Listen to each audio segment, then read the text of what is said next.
안녕하세요. 사연 읽어주는 남녀입니다. 오늘 도와주셔서 감사드리며 그럼 오늘의 사연 읽어보겠습니다. 안녕하세요. 저는 부산에 살고 있는 40대 여성입니다. 나이를 한 살 한 살 먹어갈수록 더욱이 말의 무거움을 많이 느끼면서 살고 있어요.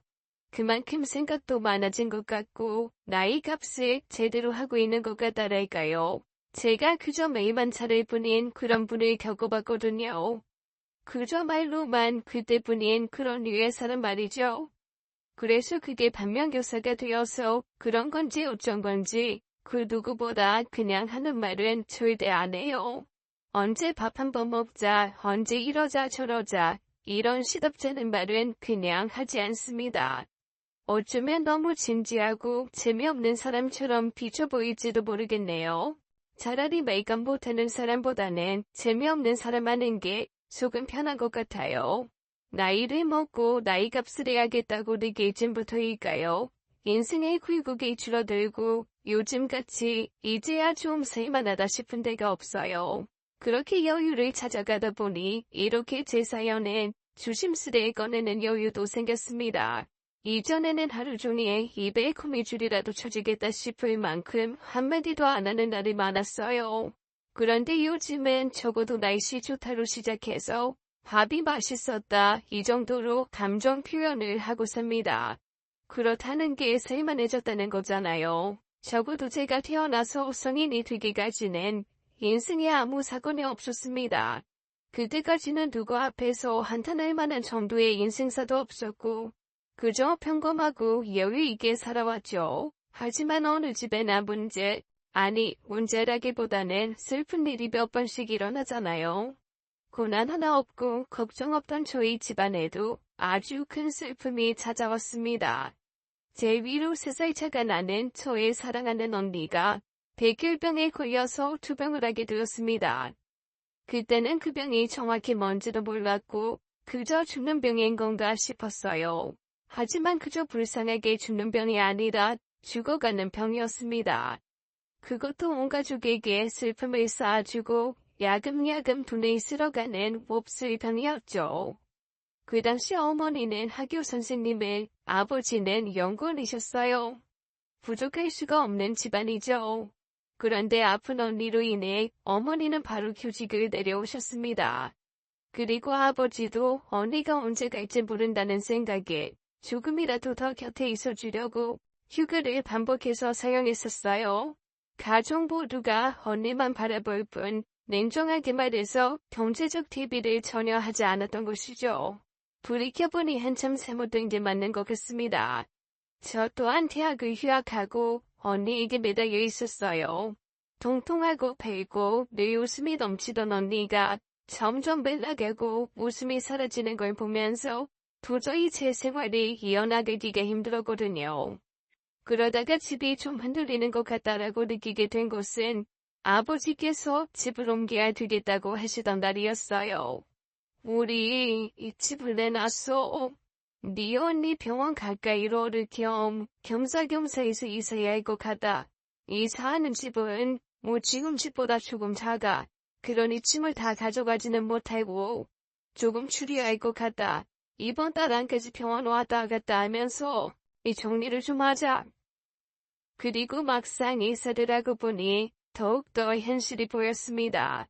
이사한 집이 정말 많이 작았고 언니가 이번에 있는 병실보다도 한참 작았어요.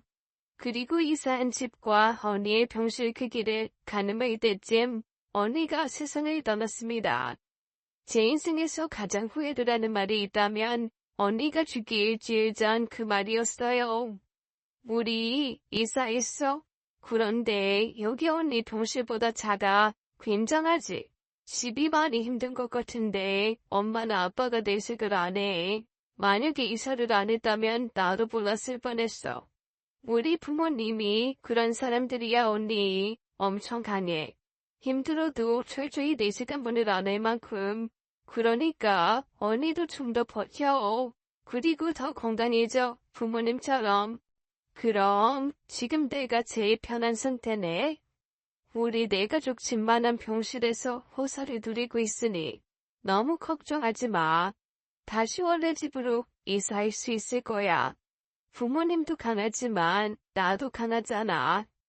분명 제 이야기의 요점은 부모님은 강하시니 걱정 말라는 위로의 말이었습니다. 그리고 그때 언니의 미소를 오랜만에 보았어요. 그런데 제가 말한 말 때문에 언니가 죽음을 향해 더 빨리 다가갔던 것 같았습니다. 그 와중에도 저는 비겁하게 부모님 앞에서 이 이야기를 한 번도 꺼낸 적이 없어요. 못 꺼내고 있는 거죠. 제 탓인 걸 들킬까 봐서요. 그렇게 언니를 보내고 저희 가족 그 누구도 울지 않았습니다. 어쩌면 언니가 언젠간 죽을 거라는 이야기를 들은 그날 이미 각오를 했던 것 같아요. 형을 알게 된 그날만 울었거든요. 저도 아버지도 어머니도요. 언니가 떠나고 나서는 가족 모두가 정신없이 바빴습니다. 죽은 언니가 부탁한 데 있었어요. 자신의 죽음을 슬퍼할 지인들은 다 내달라고요. 제일 먼저 만난 지 9년 2년 된 언니의 남자친구를 위로했습니다. 언니가 병을 알고 무작정 그 남자친구에게 이별을 통보했다고 하더라고요. 언니는 죽어서도 마음이 쓰일 것 같으니 이별을 통보할 때 했던 말들은 모두 거짓이었다는 것을 그 남자친구에게 전해달라고 했습니다. 완벽하게 마음을 돌릴 수 있는 말이 깊게 생각이 안 났어. 그래서 다른 사람을 좋아하게 되었다고 말했어. 미안하다고. 그런데 그거 거짓말이잖아. 나중에라도 그때 거짓말이었다고 말할 수 있으면 내가 준 상처의 발을 주워 담을 수 있을 텐데 내가 못할 것 같아서 혹시라도 나중이 되면 네가 좀 말해줘. 사실이 아니라고. 너무 괜찮고 착한 사람이라서 슬퍼하는 것보다 내 비워하는 게 편할 것 같았거든. 부탁해. 죽음이 가까워오니까 그 사람이 날 미워할 거라는 것도 무섭고 싫어. 언니의 남자친구를 찾아갔는데 그의 표정은 아주 밝아 보였습니다. 걱정과는 다르게 언니를 잊고 잘 지내는 것 같았어요. 그래서 굳이 언니의 일들을 전하기가 힘들었습니다. 그냥 돌아가려고 했는데 절 발견하고는 웃으며 다가왔어요. 가벼운 안부 정도만 부르며 대화를 뱅뱅 돌다가 끝에 언니는 이라는 질문이 왔어요. 언니는 잘 지내지? 나키 안 미워해. 울고 힘든 일 있으면 나부터 밀어내더라고. 힘든 일이 정리되면 그래서 마음이 좀 편해지면 다시 돌아올 거라고 믿어. 그래서 원망도 않고 미워도 하네. 오빠 미안한데 언니 못 돌아가. 우리 언니 죽었어. 다 용서한다는 듯한 표정으로 제게 예의상 웃어 보이던 언니의 남자친구는 순식간에 세상이 다 끝나다는 표정으로 바뀌며 멍하니 서 있었습니다. 그는 언니가 무슨 병으로 죽었다는 건지 사실인지도 묻지 않았어요. 세상에서 처음 보는 표정이었어요. 그리곤 어디로 작별 인사를 가면 되냐고만 물었습니다. 아이야는 줄게요. 근데 꼭 오려고는 하지 마요. 언니가 싫어하고 해요. 고작 2년면에 대단한 거 없잖아요. 빨리 있는 게 더 낫죠. 그리고 마지막에 언니가 했던 말, 그거 뭔진 모르겠지만 진심 아니래요. 오빠는 언니한테 단 한 번도 아니었던 적이 없었대요. 그러니까 그 말 잊어달래요. 그거 전화로 왔어요. 잘 지내요. 제 마지막 말에 언니의 남자친구는 눈물을 흘렸고 저는 위로보다는 그 자리를 비켜주었습니다. 그런데 돌아가는 제게 언니의 남자친구가 달려와선 한 가지 생각이 나서 나도 말해주고 싶어서. 예전에 미연이가 그랬어. 자기 취업하면 동생한테 매번 같이 여행 한번 가자고 말만 하고 한 번은 못 갔다고. 그래서 이번에는 꼭 동생이랑 여행 갈 거라고 나한테 그렇게 말했었어. 늘 미안했었어. 숨을 헐떡이며 달려와서는 언니가 그간 저에 대해 말했던 것들을 전해주었습니다. 저는 여태 슬프다는 생각도 들지 않을 만큼 바쁘고 어쩌면 죽은 언니로 인해 귀찮다는 생각까지 들었었어요.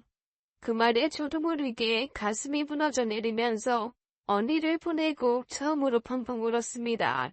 그제야 언니의 죽음이 슬퍼졌고 먼저 간 언니가 불쌍해지기까지 했어요. 하지만 계속해서 슬픔에 잠길 새도 없이 집안이 많이 어려워졌습니다. 언니의 백혈병은 한 번만 있었던 터라 보험 적용이 되지 않았어요. 그 때문에 온전히 집안의 전 재산을 쏟아부었습니다.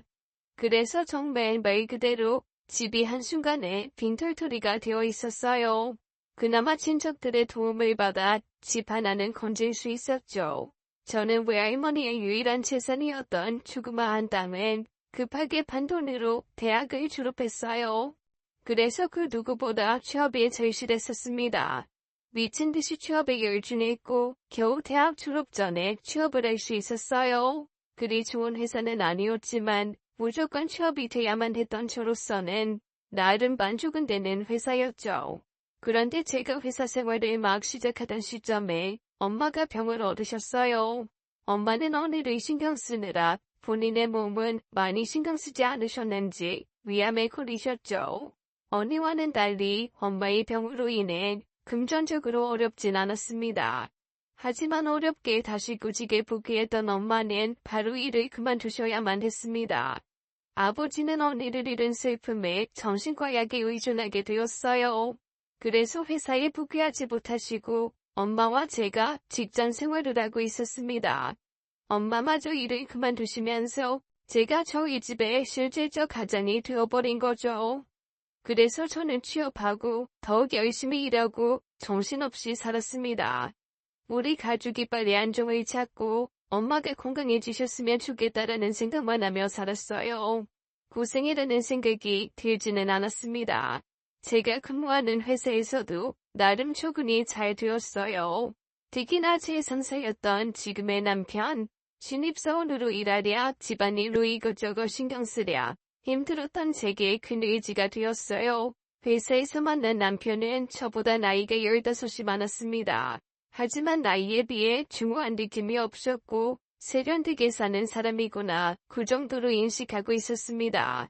나이가 있으시니 당연히 만나는 분이 계시는 줄 넘겨짚고 있었죠. 하지만 언제인가부터 제게 신경을 써주는 것을 넘어서 필요 이상으로 잘 챙겨준다는 느낌을 받게 되었습니다. 제 느낌이 절대로 틀리지 않았다라는 확신이 들 즈음에 과장님, 혹시 저한테 관심 있으신가요? 그 당시 저는 참 당돌하게도 물었었습니다. 저는 남편에게 전혀 호감이 없었고 남편은 날 좋아할 거다라는 확신이 있었으니까요. 그리고 역시나 남편은 저의 그 말에 당황했어요. 두 손을 방패처럼 펼쳐들고는 좋아하는 마음은 맞지만 직위를 앞세워서 강요할 마음은 없다고 손사래를 쳤습니다. 그래서 저는 손살을 치는 남편에게 단도직입적으로 말했어요. 그 어떤 가능성도 발전도 없을 사이이니 마음을 접으시라고요. 제가 두두에서도 아니고 남편보다 나이가 훨씬 어리거나 뭐가 더 잘나서 그런 건 아니었습니다. 집안 사정 때문에 결혼이라는 건 생각도 해본 적이 없었거든요. 더불어 이성에 대한 관심도 빠듯한 현실로 인해 사그라든 지 오래였습니다. 겨를이란 게 없었어요. 그럼에도 남편은 우직하게 제가 부담스러워하지 않을 선에서 절 신경 써주었죠. 그 당시 제 나이 24이었고 남편의 나이가 39이었습니다. 아마 그 누구도 나이만 보면 이성으로 생각하지 않았을 거예요. 그런데 상대가 제게 진심이고 변함없이 제게 집중해주니 나이 상관없이 마음이 가더군요. 특히나 집안일로 회사의 양해를 구하는 일이 잦았는데 그럴 때마다 남편이 다 커버를 해주었습니다. 과장님, 죄송한데요. 저희 엄마가 수술을 받으시는데 제가 같이 가드려야 할 것 같아서요. 아버지가 계시긴 한데 아버지께서 겨우 일을 맡으신 게 생겨서 연차 다 쓴 거 알고 있지만 하루 더 쓸 수 있을까요? 아이 그럼요. 어머님이 아프시다는데 당연하죠. 회사는 신경 쓰지 말고 편히 잘 다녀와요. 어머니 잘 모시고요. 회사 규정에 벗어나는 경우도 많았지만 어쩌면 저도 매번 저를 이해해주는 남편을 이용했던 걸지도 모르겠어요. 그렇게 회사 사람 그 이상도 이하도 아니던 남편과 조금씩 가까워지게 되었습니다.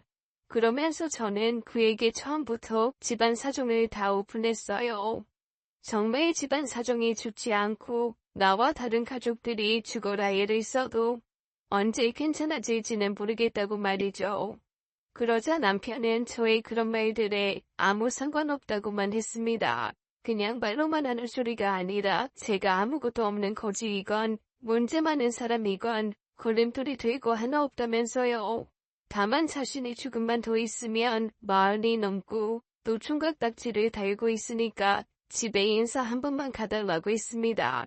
혼자 계시는 어머니께서 홍기를 넘어섰는데도 아들이 누구 만난다는 말도 없으니 걱정이 많으시다면서요. 인사드리고 바로 결혼하자 그런 건 아니에요. 제가 나이가 드는 만큼 저희 어머니도 연세가 많이 드셨고 그래서 걱정이 많이 되시는지 재촉을 하시거든요. 저 좀 덜 피곤하게 어머니를 한 번만 봐줬으면 좋겠어요. 안 되겠어요? 여태 제가 하는 수많은 부탁들을 다 들어주었던 남편에게 부담 갖지 말고 부모님께 인사 한번 가자는 말을 거절할 수는 없었습니다. 그때도 당연히 결혼은 꿈도 못 꾸는 시기였어요. 친정엄마의 위암 수술이 잘 되기는 했어요. 그런데 완치가 되신 것은 아닌지라 경제 활동을 전혀 하실 수는 없었거든요. 아버지도 간간히 일이 잡혀서 돈을 벌긴 하셨지만 언니로 인해 주변 지인들이나 은행에 진 빚을 갚기에는 무리가 있었습니다. 그래서 제가 적어도 10년 이상은 직장 생활을 더 하면서 빚을 메워나가야만 했어요. 그랬기에 정말 단순히 인사를 드린다는 개념만 가지고 있었습니다. 약속한 날에 작은 선물을 들고 시어머니를 처음으로 뵙게 되었어요.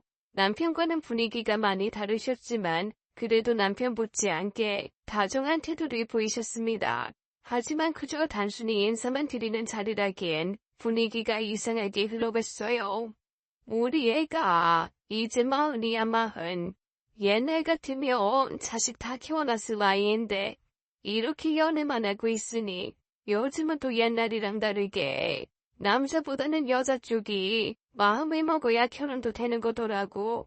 그래서 말인데 나는 욕심 같은 거 없어요.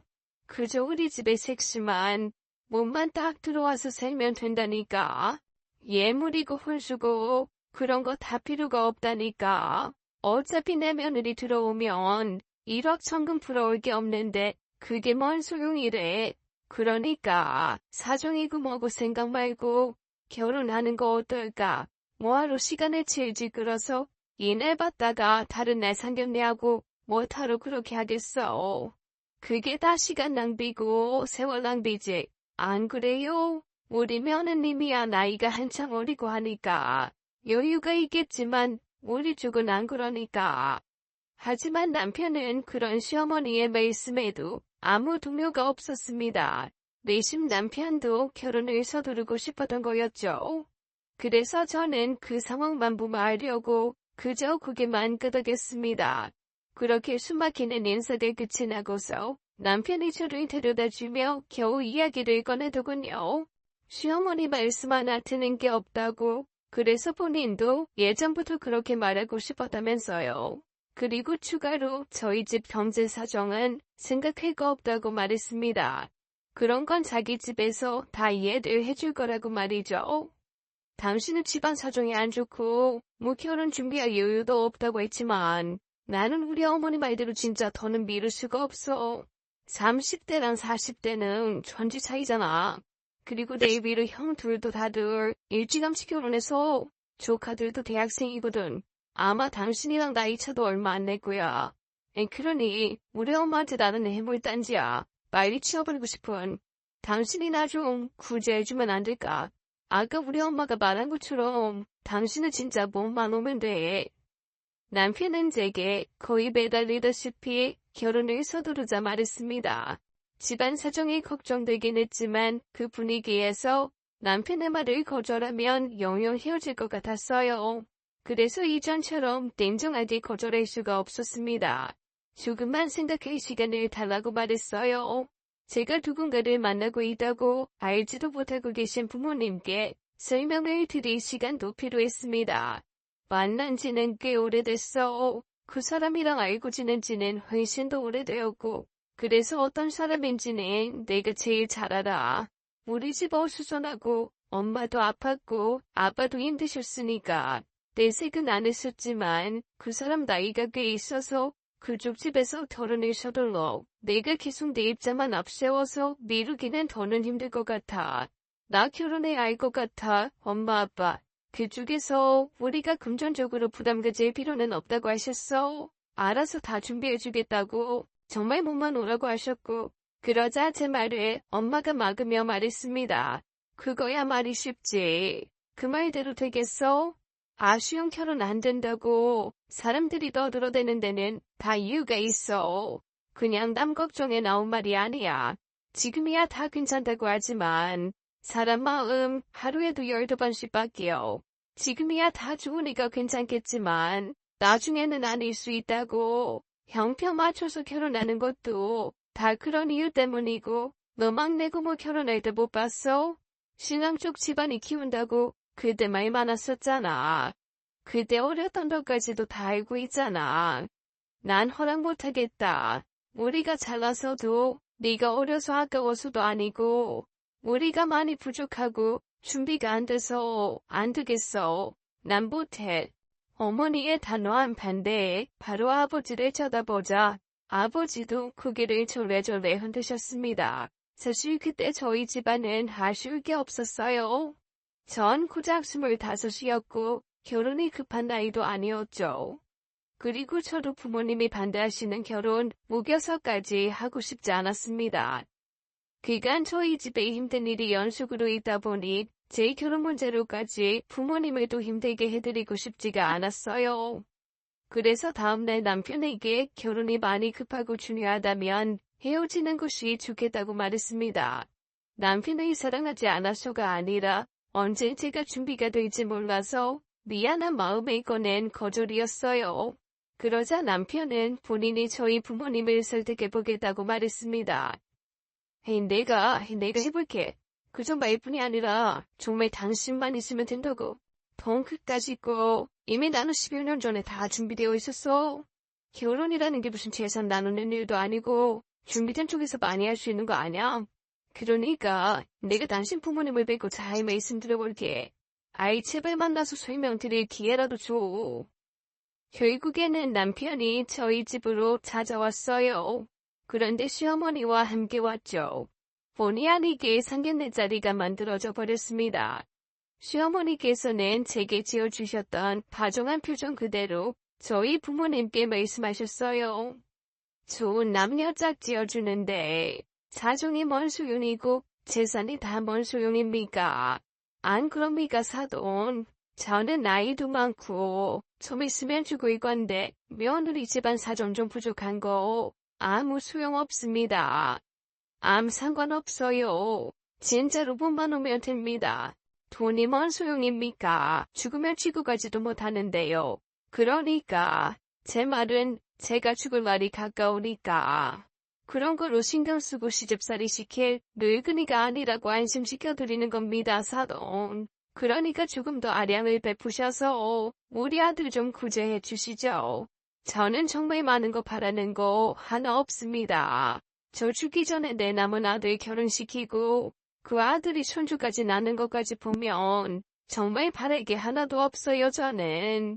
그러니까 좋다는 애들 그만 힘들게 하고 결혼시킵시다, 사돈. 네, 정말 며느리한테 잘할게요. 저희 부모님보다 훨씬 연세가 지긋하신 시어머니께서 부모님께 이렇게 사정사정을 하시니 저희 부모님은 몸둘바를 몰라 하셨습니다. 확답을 해드릴 수밖에 없게끔 사정을 하셔서 그 자리가 정말 상견례 자리가 되어버렸죠. 마지막에는 양가 부모님 서로 웃으시면서 결혼식 날까지 잡자고 하셨습니다. 시어머니와 남편이 돌아가고 난 후에 그제야 부모님께서는 한숨을 쉬시면서 제게 미안하다고 하셨어요. 부모로서 준비된 거 없이 딸을 보내려니 마음이 영 안 내키신다고 말이에요. 사돈께서 그렇게나 말씀을 해주시니 알겠다고 감사하다고는 했는데 우리가 지금 있는 게 뭐가 있겠니? 보험료도 나온 것도 진작에 다 쓰고 너희 둘째 이모한테 갚아야 할 돈도 남았는데 거기다 또 빌렸고 너 혼자 벌어온 돈으로 겨우겨우 먹고 살고 있는데 이 와중에 네가 결혼을 한다 하니 그렇다고 우리가 끝까지 안 된다고만 하기엔 너도 언제까지 우리랑 살 수 있는 것도 아니니까. 보아하니 너도 그쪽 아들한테 마음이 커 보이고 인연을 돈 때문에 거스르기도 그러니까. 아유 모르겠어 나도 어려워. 엄마가 어떤 걱정하는 건지 잘 알아. 기왕 하는 결혼 같이 맞춰서 하는 게 물론 좋지. 당연한 거고. 그래도 그 사람이 내 사정 여태 다 맞춰줬어. 그쪽에서 돈은 중요치 않다고 적극적으로 결혼 이야기를 꺼내셨으니 꺼낸 말씀 책임지실 거야. 물론 나도 잘할 거고. 빚진 마음으로 살아가고 싶지는 않아. 돈으로 값을 매길 수 없을 만큼 나 좋은 아내, 좋은 며느리 될 거야. 그래서 우리 집 부끄러울 일 없게 할 거니까 걱정하지 마 엄마. 나 좀 믿어줘. 그때만 해도 저는 모든 게 다 잘된 일이라고만 여겼습니다. 그저 결혼해서 내가 잘하면 되는 거다. 나만 잘하면 되는 거다 생각했어요. 제가 직장을 다니고 있었기에 정말 내 몸은 말도 안 되고 대출을 조금 받아서 결혼 자금에 보태었습니다. 남편에게 대출금을 넣은 통장을 내밀며 이거라도 받아달라고 부탁을 했죠.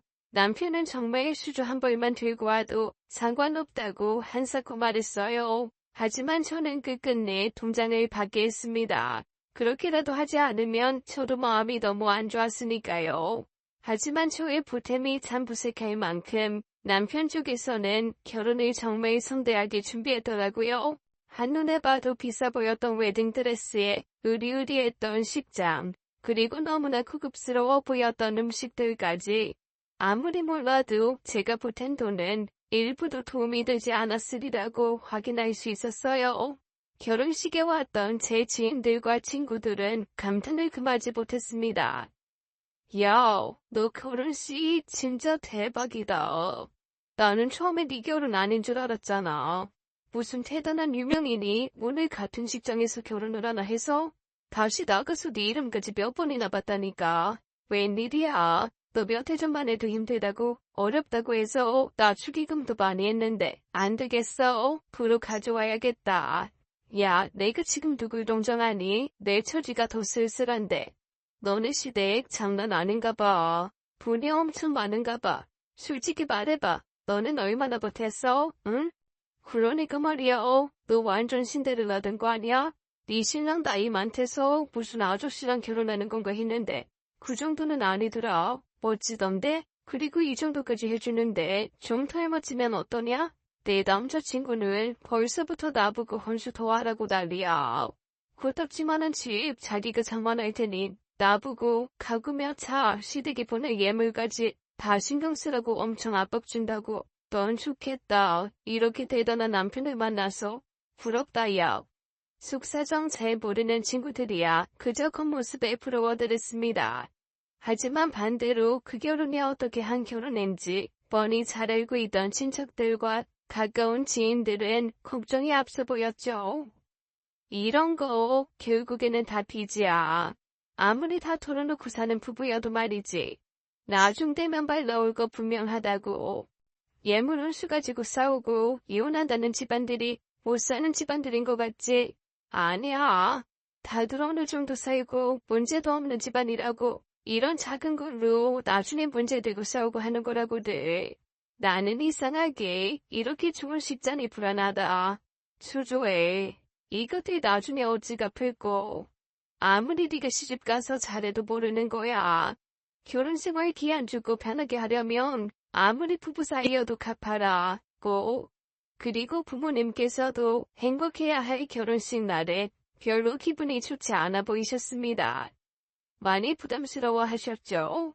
그리고 해준 게 없는 것에 비해 식이 너무나도 화려하니 불안해 하셨어요. 신부 대기실에 앉아있는 제게 엄마가 다가오셔서는 이게 다 뭔 일이라니. 분명 우리랑 이야기할 때는 이렇게 큰 데가 아니었는데. 나도 혹시나 해서 다 알아보고 했는데 여기 직원한테 물어보니까 값이 장난이 아니더라. 사돈 쪽에서 뭐 이리 무리를 하신 건지. 아유, 좋은 날에 돈 이야기 돈 걱정하는 거 아는 건 아는데 너무 부담스러워. 이걸 어쩌면 좋아. 엄마, 너무 걱정하지 마. 어머님이 하나 남은 아들 결혼 성치 않게 해주고 싶으셨나 봐. 그 사람도 몰랐던 것 같더라고. 막판에 바꾼 거래. 식장이며 음식이며 이런 것들 다. 우리가 너무 불편해하니까 오히려 배려해서 그러신 것 같아. 모르는 척하자. 그리고 삼촌들 말처럼 내가 결혼해서 잘하고 조금씩이라도 갚아나가면서 살면 되는 거지 뭐. 무슨 내가 팔려가기라도 하는 것처럼 그러지 마. 나도 충분히 마음 불편해. 저도 친정엄마와 같은 마음이었지만 어쩌면 부담감보다는 감사함으로 표하려고 했었습니다. 그렇게 결혼을 하고 남편과 전에 시어머니 댁에서 함께 살게 되었어요.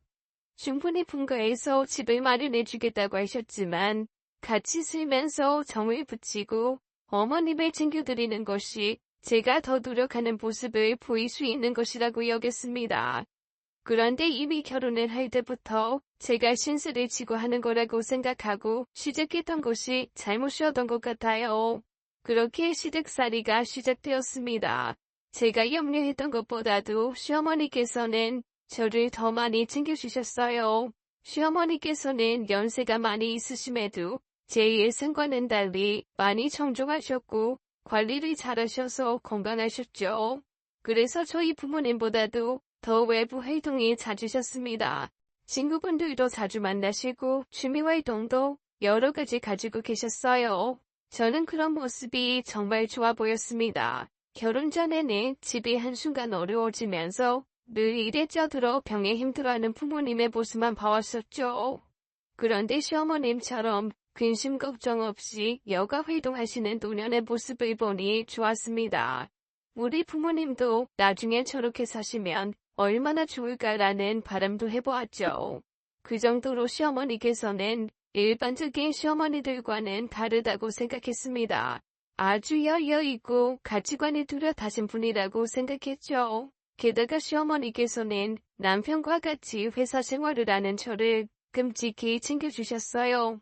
제가 하겠다고 해도 늘 집안일을 미리 해두셨고 아침까지 차려주셔서 오히려 제가 대접을 받는 기분이 들었어요.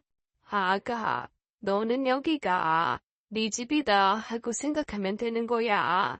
알겠지? 어찌 이리 복덩이가 들어왔노? 우리 아들이랑 살아줘서 내 얼마나 고마운지 몰라. 우리 새아가 아니었으면 저놈 자식 평생 혼자 늙어 죽었을지 어찌알겠어? 안 그래? 그러니까 나는 너를 내 딸이다 생각하니까 부담 가지지 말고 내가 네 엄마다 그렇게 생각해. 알겠지? 소위 말하는 딸처럼 대해주겠다. 그게 시어머니의 말씀이셨습니다. 그때는 그 말만으로도 너무 감사했어요. 반대로 생각했을 때 저라도 저 같은 며느리는 많이 달갑지 않겠다 싶었거든요. 그런데 그렇게 시댁 생활을 하고 얼마 지나지 않아서 시어머니께서 하시는 말씀의 무게가 그리 무겁지 않음을 알게 되었습니다. 한 번씩 집에 시어머니 친구분들이 오시는데 친구분들 앞에서도 시어머니 말씀씨는 꽤나 훌륭했어요. 하지만 모두 빈 말뿐이었죠. 아니 우리 사위 말이야. 저번에 나 먹으라고 그 비싼 홍삼을 갖다 줬는데 알고 보니 안사돈이랑 같은 걸 해준 거더라고. 사면서 같이 샀다나 뭐래나. 아무리 그래도 그건 좀 너무하지 않아. 내가 지들 결혼할 때 보탠 게 얼만데. 우리 사위 대학까지 보낸 사람이야 내가. 그런데 어떻게 지네 집이랑 같은 수준으로 해줄 수가 있냔 말이야. 아니지. 보니까 내 거는 좀 더 적은 걸로 줬더라고. 그러니까 내가 서운해 안 해. 안 그래? 아들 같은 사위라며. 아들이면 뭐 길 가다 돌멩이를 주워다 줘도 잘한다 하는 거지 뭐. 너무 그러지 말어. 아무리 그래도 지 부모랑 시모랑 같아. 사위는 남이야 남. 정도껏 해줘 너도. 어차피 이혼하며 남의 새끼고 남의 자식일 뿐이야. 그러니까 덜 서운할 만큼만 해주라고. 사위는 그냥 사위야. 네 딸이랑 안 만났으면 평생 안 보고도 살 사람인데 뭘, 유나는 서운해도 하지 말어. 그렇게 말씀하신 시어머니께서는 친구분들이 가시고선 제게 바로 딸 하고 부르시는데 무슨 상황인 건가 싶더라고요. 사위나 며느리나 매한 거지 않은가 싶었죠. 그뿐만이 아니라 친구분들이 돌아가시고 난 뒤에는 늘 말을 이어붙이셨어요. 아까 사위 욕 실컷 하던 애이지. 걔는 얼마나 유난인가 몰라. 맨날 하는 일이라고는 지 며느리 잡는 일이고 딸 하나 있는 거 겨우겨우 졸라서 시집 보냈거든. 내가 그 사위도 봤는데 엄청 잘나게 생겼어. 인물과 박이더라고. 그런데 걔 딸은 아주 박색이야 박색. 박색도 그런 박색이 없어.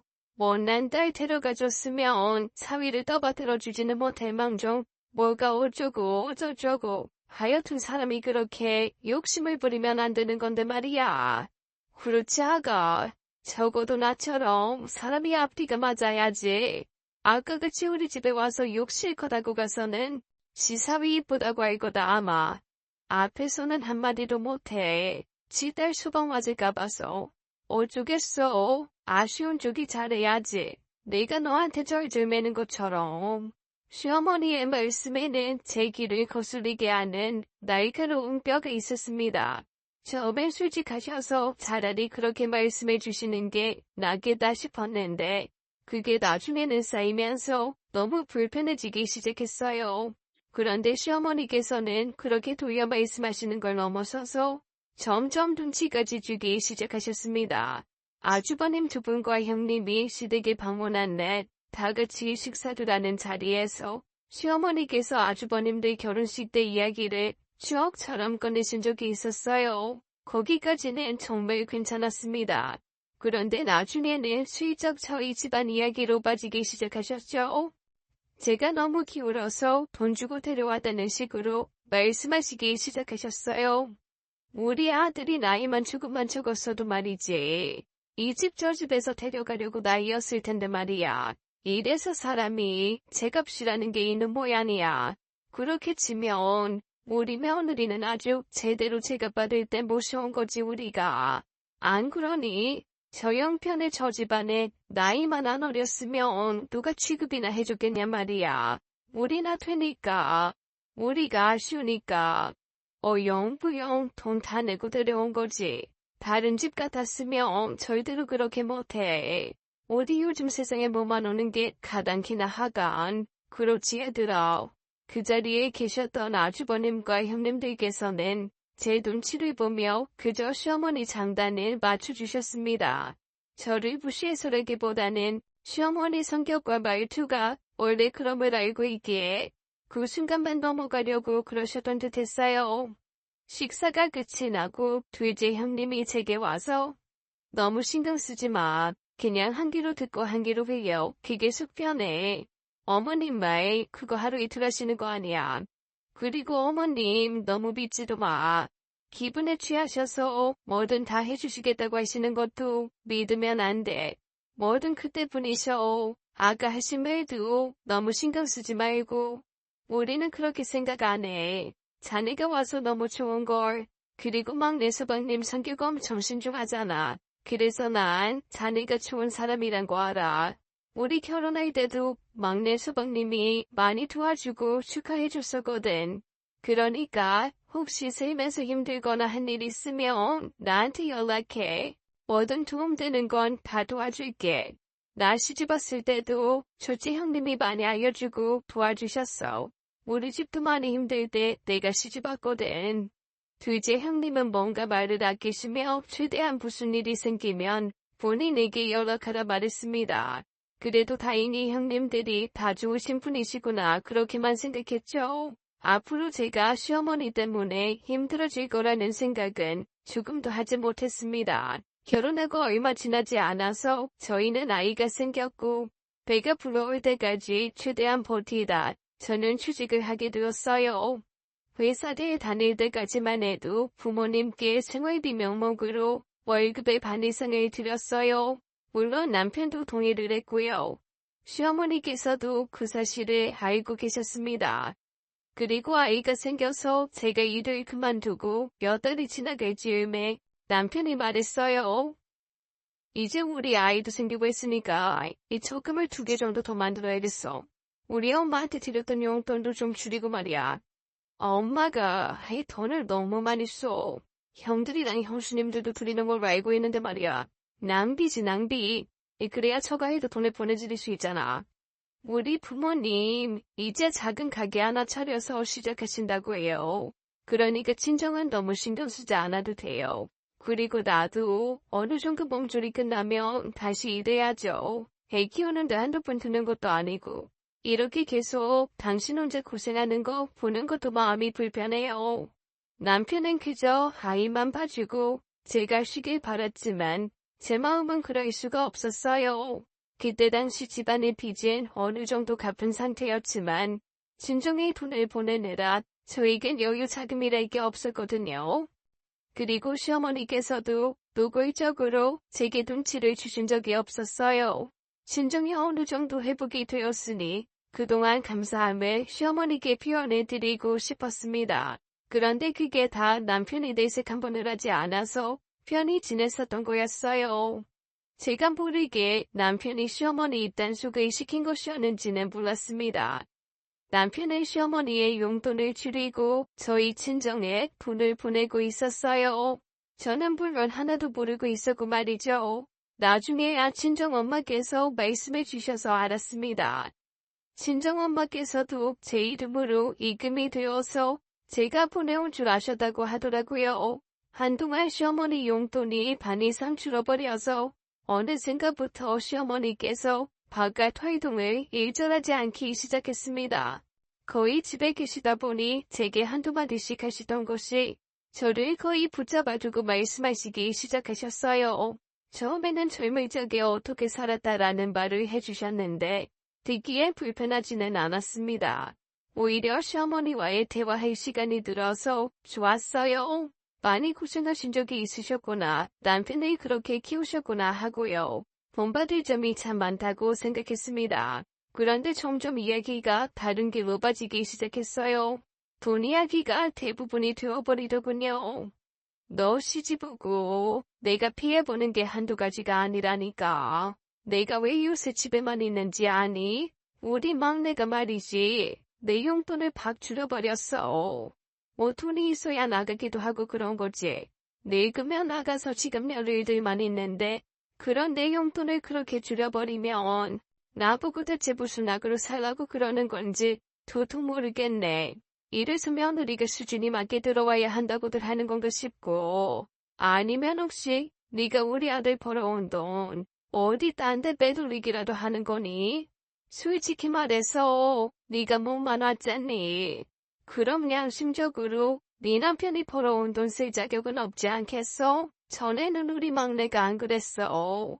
나한테 용돈도 많이 주고 부족한 거 없냐고 물을 지경이었는데 점점 돈이 새는 게 분명해. 에휴, 하긴 내가 너한테 말해 뭐하니? 아무것도 없는 애한테 말이야. 시어머니께서는 조금씩 제게 서운함을 내비치기 시작하셨어요. 어느 날은 제가 친정에 가기 위해서 부모님께 드릴 선물을 사들고 온 적이 있었어요. 물론 남편이 미리 준비를 해준 것이었고 남편 돈이 맞았습니다. 제가 결혼하고 5년 동안 단 한 번도 친정에 제대로 된 선물 한 번 해드린 적이 없었어요. 시어머니 눈치를 안 보려야 안 볼 수가 없었고 시댁에서 제게 많은 금액을 할애해 준 걸 잘 알고 있었으니까요. 그래서 저희 부모님 생신도 부모님이 주고도 다 안 받겠다고 하셔서 그냥 넘기는 아내들이 많았습니다. 그러다 보니 남편이 벼르다가 아예 선물을 사서 제 손에 들려준 것이었죠. 그래서 겸사겸사 한번 해드리자는 마음이었습니다. 그런데 제 손에 선물이 들려있으니 시어머니께서 궁금해 하시는 거예요. 아가, 네 손에 들린 그 상자 뭐니? 나 줄 거니? 아, 어머니 이거 구이가 준비해 준 건데요. 저희 어머니가 이번에 환갑이시거든요. 그냥 넘어가자고 어머니께서 말씀하셨는데 구이가 신경 써서 준비해 줬어요. 별건 아니고 저번에 친정에 갔을 때 저희 어머니 겨울 코트가 낡은 게 그의 눈에 그게 보였나 봐요. 코트예요. 그러자 시어머니께서는 제 손에 들인 코트를 뺏어 드시고는 박스를 박박 찢어서 옷을 펼쳐보셨습니다. 그러시더니 본인이 걸치시고는 본인이 가지셔야겠다고 말씀하시는 거예요. 처음 본 상황이라서 그런 건지 시어머니께서 완강하셔서 그런 건지는 모르겠지만 저는 너무 당황스러워서 알겠다고 했습니다. 시어머니 입장에서 서운하셨나 싶기도 했고요. 그래서 결국 그날 친정에 빈손으로 가서는 제가 모은 돈을 덜어 용돈으로 드리고 왔습니다. 그리고 일 때문에 친정에 못 온 남편은 집에 오자마자 코트 4,000원을 드렸느냐 물었어요. 아, 그거 어머님 드렸어. 어머님이 너무 마음에 들어 하시더라고. 우리 엄마는 괜찮아. 나중에 해드리지 뭐. 보니까 엄청 비싼 코트더라. 무리하지 않아도 돼, 여보. 그렇게 비싼 거 부담스러워서 입지도 않으실 거야. 어머님한테는 조금 크시더라. 당신이 있었으니까 사이즈 바꿔드려. 우리 엄마가, 우리 엄마는 코트만 20벌이 넘어요. 장모님 코트도 우리 엄마 옷 보다가 보니까 마음이 안 좋아서 사던 거야. 엄마는 차고 넘치는데 장모님 너무 낡은 거 입고 계셔서 마음 아프더라고. 진짜 왜 그러실까 또. 전에도 이런 일이 있었어? 아니야. 엄마 진짜 왜 그러시지? 내가 이야기해볼게. 알고 보니 그전에도 남편과 시어머님께서 금전적인 문제로 말다툼이 있었더라고요. 제 귀에 들어갈까봐 남편이 이래저래 해를 많이 썼던 것이었어요. 남편은 금전적으로 시어머니로부터 독립을 원했고 시어머니께서는 그 모든 게 저로 인해 생긴 불화라고 생각하셨던 거죠. 친정엄마 선물을 가져가신 이후부터 시어머니께서는 노골적으로 절 구박하셨습니다. 정말 자꾸 별것 아닌 걸로부터 시작해서 큰 일들까지 뭐든지 돈에 관련지어 저에게 핀잔을 주셨죠. 그저 쉴 새 없이 구박하셨다고 말할 수 있겠습니다. 어느 날은 친정에서 반찬을 이것저것 챙겨서 보내주셨어요. 시어머니께 눈치가 보이니 어느샌가부터 입맛이 떨어지더라고요. 친정에는 아이들 키우다 보니 정신이 없어 그런가 보다 둘러대었어요. 그게 내내 걸리셨는지 친정엄마께서 제가 좋아하는 반찬들을 잔뜩 만들어서 보내주셨죠. 그런데 그 반찬들이 결정적인 계기가 되어 저는 시댁에서 도망치고 싶다는 생각이 들었어요. 저는 친정엄마의 마음에 너무 고마워하며 반찬을 정성껏 옮겨 담고 있었습니다. 그런데 바로 옆에서 시어머니께서 돈이 없으니 싸게 떼오려고 수수는가 보구나 안 싸더니 이까지가 얼마나 한다고 참. 이래서들 없이 쓸면 궁상 맞는다고 하지. 너희 집안 사람들은 다들 이러니 실질적으로 보탬은 안 주고 이렇게 구질구질하게 떼오냔 말이야. 어디 한번 말해보렴. 너 시집 올 때 이미 다 작정하고 수쓴 거지. 우리 아들이 나이 많고 너한테 마음이 홀딱 다 뺏겨서 만만해 보이니까 옳다 꺼내뭐 그랬던 거지. 어머니, 어떻게 그렇게 말씀하실 수가 있으세요? 적극적으로 결혼 추진했던 건 어머님 아니셨어요? 저는 그 당시에 분명히 준비가 하나도 안 되어 있다고 말씀드렸고 급히 결혼할 마음이 없었어요. 그런데 남편도 그렇고 어머님도 서두르셨잖아요. 대체 왜 이제 와서 그러세요? 그때는 괜찮았고 지금은 꼴보기 싫으세요? 저희 집이 가난해서요.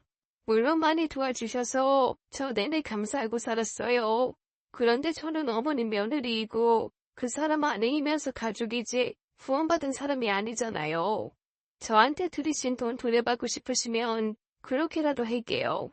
어머님 요새 내내 저만 보면 돈 이야기 하시고 내내 저희 집을 바닥으로 내리시는데 저 돈은 참기 힘들어요. 저 볼 때마다 그런 말씀하시는 거 보니 제가 어머님 눈에 안 보이는 게 나을 것 같네요. 당분간 저는 진정히 가 있을게요. 당시에는 욱하는 마음이 컸고 서러움이 가득 차 있었어요. 이래서 부모님이 그렇게나 아쉽게 결혼하면 안 된다고 말리신 건가 싶었습니다. 그제야 아차차 싶었죠. 제가 가방을 싸들고 친정으로 오자 부모님은 아무 말도 못하셨습니다. 그간 제 표정이 내내 힘들어 보여서 어느 정도 짐작은 하신 듯 보였죠. 친정엄마는 밤이 늦어서야 제게 오셔서 말씀하셨습니다. 많이 힘들면 뭐가 되었던 다 그만둬도 좋다고요. 다시는 자식 잃고 싶지 않으시다고 말이죠. 나는 네 언니 그렇게 보내고 인생의 기준이 다 달라진 사람이야. 내 자식이 행복하게 오래 살기만 하면 돼. 네가 이혼녀가 되든 아이랑만 살든 아무 상관없어. 애써서 시댁이랑 잘 풀어보라고도 말 못하겠어. 그냥 너만 생각해. 알겠지? 그 말에 와익한 눈물이 나더라고요. 죽은 제 언니가 늘 제게 하던 말이었거든요. 정말 힘들 땐 자기 자신만 생각하라고. 자신을 소중하게 생각해야 남도 그런 날 소중하게 생각해 줄 거라고 말이죠. 그러던 중 남편이 헐레벌떡 찾아왔습니다. 시어머니를 설득할 테니 집으로 돌아가자면서요. 남편은 죄가 없지만 그 당시에는 꼭 공범 같아 보였어요. 뭐만 오라고 그렇게 사탕발림을 하더니 이제 와서 돌변한 시어머니와 똑같이 보였죠. 그래서 그 당시의 마음으로는 도저히 돌아가고 싶지 않다고 말했습니다.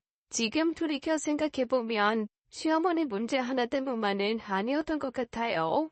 시어머니는 그저 대외적으로 보이는 핑계일 뿐이었습니다. 언니의 죽음 이후 내내 달려오기만 하다 그게 맥이 풀려버린 것 같았습니다.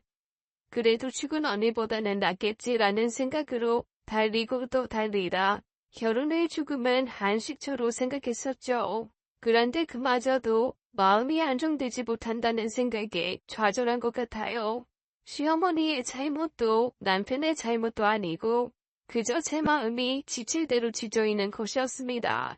하지만 그때 당시에는 몰랐어요. 저는 그저 다 피해버리고 싶고 시어머니 핑계를 대며 친정으로 도망쳐 온 것이었죠. 저는 친정에서조차도 말을 바꾸며 시어머니가 힘들게 한다는 핑계를 대었고요. 언니가 죽고 슬퍼할 수 있는 충분한 기간이 필요했던 것 같아요. 감정에도 휴식기가 필요한 건데 당장에 벚꽃의 걱정으로 그 감정을 모른 척한 것이 잘못이었던 것 같았습니다. 남편의 설득으로도 제가 꿈쩍하지 않자 나중에는 시어머니께서 저를 찾아오셨어요. 저희 부모님께 먼저 사과 말씀을 하시고는 사도 내가 정말 주책이지 우리 며느리가 점점 편해져서 그런가 하지 말아야 할 소리도 하고 내 말에 많이 속상했던 모양이에요. 정말 면목이 없습니다. 다시는 제가 입방정 안 들고 해요. 다시는 그런 일 없을 거예요. 그러니까 저 한 번만 더 믿어주세요. 아가, 내가 정말 잘못했다. 그렇게까지 말하면 안 되는 건데 내가 미쳤는가 봐. 늙은이 미친 소리다 생각하고 잊어주려무나. 응, 나 좀 용서해주면 안 될까? 너희가 원하면 분가를 해도 좋아. 나 안 보고 산다고 해도 나는 해말 없다고 본다. 그러니까 여 있지 말고 집으로 가자. 가자 아가. 시어머니께서는 손을 싹싹 비시면서까지 본인이 말 조심을 하겠다고 하셨습니다. 또 한 번 같은 실수를 하면 연을 끊고서라도 좋다고 말이에요. 하지만 모르죠. 나중에도 마음을 바꿔서 제게 어떤 선초대 말을 하실지요. 남편까지 합세해서 저를 설득했습니다. 반대로 친정 부모님께서는 아무 말도 없으셨어요. 제게 쓰지 말라고 하셨죠. 그래서 친정에서 한 달간 생각하는 시간을 좀 가지겠다고 했습니다. 그리고 언니의 기일이 다가올 즈음 저는 오랜만에 언니를 부른 곳에 들르게 되었어요. 갑자기 가보고 싶다는 생각이 들더라고요. 한동안 이런저런 일들로 배길이 뜸하기도 했고요. 그런데 우연히 들른 언니의 빈소에 예전에 마주쳤던 언니의 남자친구분이 계셨습니다. 절 알아보고 반가이 인사를 해주었어요. 그리고 언니를 보내고 한참이 지났음에도 여전히 혼자라고 있습니다. 아직 다 치우지 못했다면서요. 내가 약속했었거든. 어린 마음에 마음을 사려고 사탕발림 소리 난 걸 수도 있겠지만 혹시 우리 둘 중에 누가 먼저 죽으면 남은 사람이 평생 기억해주기로 했어. 그 말 네가 먼저 꺼낸 말이었거든. 물론 언니는 싫다고 했어. 그런 일 없다고. 근데 나는 지키고 싶어서. 네가 한 말이니까 평생 기억하면서 자주 보러 와야 하잖아. 순간 저는 저야말로 뱉은 말에 대해 얼마큼 지켜왔나라는 생각이 들더라고요. 몸만 오라고 했던 시어머니나 남편을 오히려 이용해서 내 편의를 챙겼던 것은 아니었나 하고요. 말을 바꾼 시어머니보다 며느리로서 아내로서 잘하겠다 했던 내 의지는 지금 어디 있는가 복잡한 마음이 들었습니다. 그래서 안 되겠다는 생각이 들었어요. 저야말로 뱉었던 말을 주워 담기 위해서 그날 시댁으로 바로 돌아갔어요.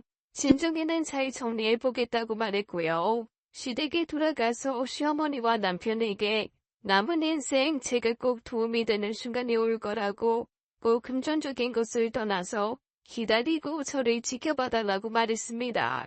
정말로 지킬 생각이 담긴 말을 꺼낸 거죠.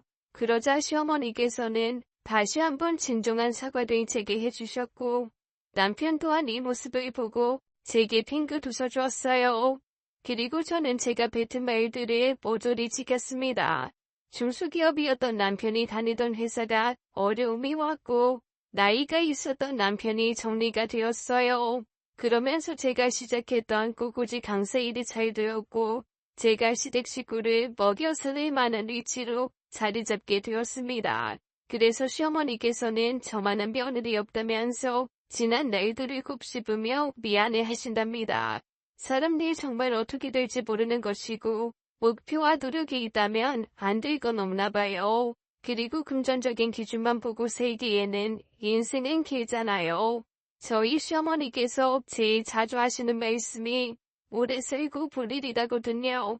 저처럼 지금 인생에서 힘든 구간을 겪고 계신 분들이 계시다면 너무 좌절하지 마세요. 아직 우리 같이 숨쉬고 살아가고 있잖아요. 허황된 것이 아닌 잠재적인 말에 힘이 있다는 걸 전 믿고 있습니다. 그래서 한 번씩 말을 먼저 꺼내놓을 때가 있어요.